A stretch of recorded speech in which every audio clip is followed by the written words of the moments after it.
Qu'est-ce que le vaudou? D'où viennent les vaudous? Comment se manifestent-ils?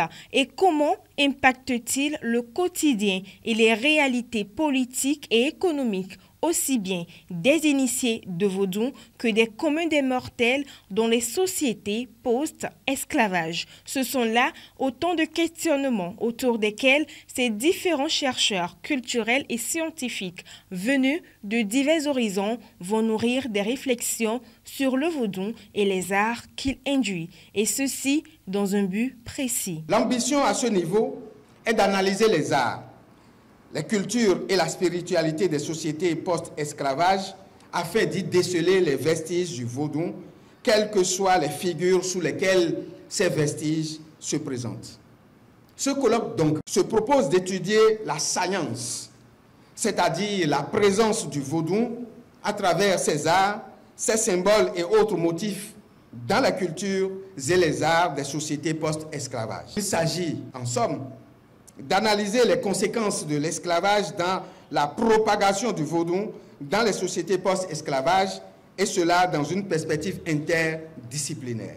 La littérature et les arts, les sciences humaines et sociales, les sciences appliquées, les mathématiques, l'informatique, l'architecture, l'éco-poétique dans sa forme éco-critique littéraire ou artistique. Le but final ici étant de révéler l'intention artistique et humaniste qui sous-tend ces arts. Avec pour thème les traces du vaudou dans les arts et cultures des sociétés post-esclavage, les différents travaux du colloque sont déclinés en 4 axes. Le premier, les esclavisés, mémoire des cultures africaines dans le vaudou. Deuxième axe, phénoménologie du vaudou. À ce niveau, nous allons parler de la cosmogonie vaudou. Le vaudou, quels sont les dieux, quelle eschatologie, quel salut pour l'homme d'aujourd'hui. Le vaudou, philosophie, spiritualité ou religion. Troisième axe, identité saillante dans les sociétés contemporaines post-esclavage.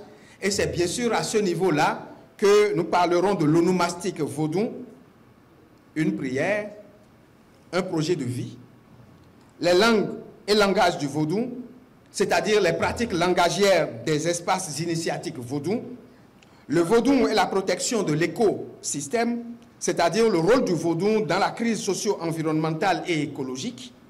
Et enfin, à ce niveau de l'axe 3, le vaudou, je veux parler du vaudou-si, c'est-à-dire l'initié ou vaudou dans la cité.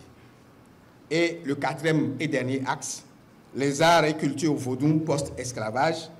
Et là, nous allons évoquer un espace, un environnement, une architecture vaudou, le vaudou, la cuisine et la médecine, le vaudou dans la littérature orale sacrée, la littérature écrite, le vaudou et les arts et les réseaux sociaux comme espace de circulation du vaudou. Des réflexions qualitatives et bénéfiques pour la promotion du tourisme religieux sont donc attendues. Je souhaite que ce colloque soit une réussite et qu'il renforce notre connaissance du rapport au vaudou en cohésion avec son enracinement international. Que ces moments de partage, d'échange soient fructueux pour tous et nous délivrent un narratif à la hauteur des enjeux et des valeurs qui promeut cette religion devenue universelle. Il convient de rappeler que les différentes communications sont prévues pour durer 3 jours. Par ailleurs, le Festival des masques de Porto Novo est également des animations culturelles, folkloriques et des expositions.